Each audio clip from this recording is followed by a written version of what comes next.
Um, I don't typically do videos like this. For those of you that don't know, my channel is typically focused on interviewing, not interviewing, but reviewing books, particularly books on the Greek New Testament. And that's really my hobby and my passion. But my tent maker's trade, or my profession actually, is kind of macabre if you think about it. I end up spending a lot of time in cemeteries, like the cemetery that I'm in right now. You see, I actually install tombstones over people's graves. And when you spend a lot of time in cemeteries, you end up thinking a lot about what you've done in life and where you're going. And I want to share a story with you I was recently blessed by. My church, I just got back recently from a men's retreat, and my church puts it on, and there's multiple other churches that are involved. But in this men's retreat, I met this man who told me his testimony. He had recently given his life to Christ sometime in the last 4 years. That's what it sounds like, 3 to 4 years. But he has a criminal history. And he's in his late 40s, mid to late 40s now, and he spent most of his life in prison, for robberies and drugs and things like that. But his testimony was really powerful. But the thing that stood out to me was he said that he feels guilty because he feels like he's wasted his life. It made me think of I don't know if you've seen it. It's a movie called Papillon. It's got Steve McQueen. And in the movie, there's a scene where he's having a dream. He's a convict on a prison colony in South America, I believe. And he's been there for most of his life, almost 50 years, 40 or 50 years. And he has this dream. And in the dream, he's wandering through the desert, and he comes before this full tribunal and a judge. And the judge says, "Do you know the charge that you're being convicted with right now?" And Steve McQueen says, "No, I don't." And the judge says, "You stand condemned of the worst crime that a human being can commit. I accuse you of a wasted life." And you see Steve McQueen just look down, and he goes, "Guilty. I'm guilty." And this scene was echoing in my head as this man told me this story. Here he has, he's spent most of his life in jail. He's in his mid-40s, and he's saying that he's, wasted his life. But I wasn't the only one he was telling this story to. There happened to be an older gentleman there who I don't know. He's from another church. And he stood up and he said to this man and us in general in the group, and he said, "That's not true. You've given your life to Christ. You've clearly told us this. And if that's true, then you haven't wasted your life. The only ones that waste their lives are those who never come to Christ or who never do anything with their lives. A truly wasted life would be one that you didn't turn around, that you decided, it's hopeless, I'm just going to go ahead and live it for myself."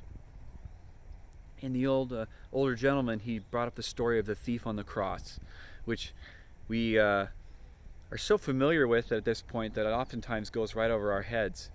But he says, here's a man who had no opportunity for good, to live for Christ.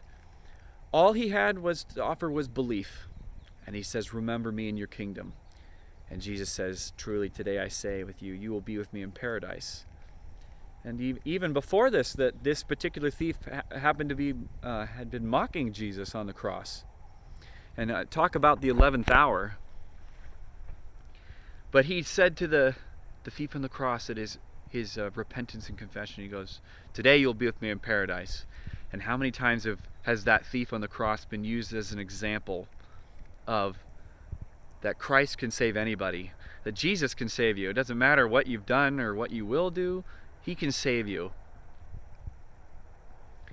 And when this older man told us this, and I just looked at the guy that had told us his story, and man, his eyes all welled up, and it was really, it hit me too, and I couldn't help but think about it, where you go, I've done stupid stuff in my life, and I feel like I've wasted a lot of time, and I'm really young. I'm only in my, late 20s. But I think about that man, and I looked at him, and he goes, "You're right."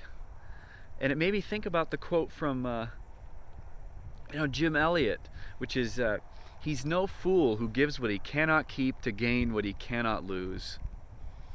And it makes me think, what's done in the past is done. There's nothing I can do about it. But I do know this, that God, he causes all things to work together for good for those who love him, for those who are called according to his purpose. And even though I don't understand what his plans may be, or I may have regrets about what I've done, I know that God can use that for his glory. And the same thing with this convict, this ex-convict. And the same is for you. Who knows what God has planned for you? And if you don't know him, the greatest thing that you can do would be to develop a personal relationship with Jesus. But if you do know him, are you living for him? And I'm not meaning in a legalistic sense. I'm not meaning drop everything that you have and run out and go on the mission field or become work in orphanages or things like that. Those are definitely good, and God calls people to do that, but he doesn't call everybody. Rather, are you faithfully serving him where you're at, lovingly? And that's what lasts. And having a relationship with Christ is the only way to avoid having a wasted life. But if you've wasted up to this point, it's not too late. You can still come to Jesus. And I mean this from the bottom of my heart. I'm not trying to be a Bible thumper on you. I know that, again, this is typically not what I talk about, but I was really, really encouraged by this, that it's never too late. It's never too late to save your life from being wasted. And you may not know it, but there are people around you that you can be an influence on, for good or ill. There's a poem that I memorized when I was in high school. My mom made me memorize. I didn't want to, but I had to. I memorized it, and it goes, "Little brother follows me. I do not dare to go astray, for fear he'll go the self-same way." Whether you realize it or not, there's someone who's looking up to you to be an example. And you need to be a good example for them and show them how to not waste their life. And a mistake that you made now, teach it to someone else to keep them from making that same mistake.